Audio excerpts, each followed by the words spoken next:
السلام علیکم ورحمۃ اللہ وبرکاتہ۔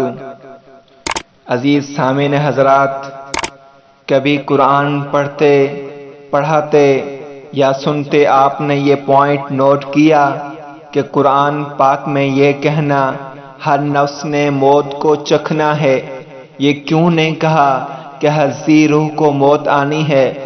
آپ نے کبھی لفظ ذائقہ جسے ہم انگلش میں ٹیسٹ کہتے ہیں پر غور کیا؟ سائنس کہتی ہے کہ ہر انسان کی چکھنے کی حس مختلف ہوتی ہے۔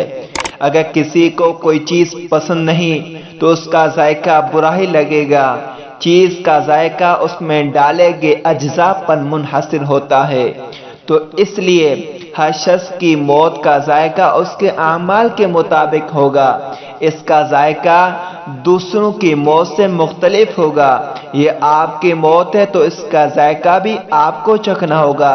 لہذا ابھی سے اپنے معاملات اور اعمال درست کر لیں تاکہ موت کا ذائقہ کڑوا نہ لگے، بلکہ ایسے اعمال کریں جس کا جو ذائقہ ہو بہت ہی میٹھا اور لذیذ ہو، تو آپ کی موت بھی آسان ہو جائے گی اور ذائقہ بھی اچھا اور میٹھا ہوگا، تو آپ کی آخرت بھی سنور جائے گی اور آخرت میں کامیابی آپ کی مقدر بن جائے گی۔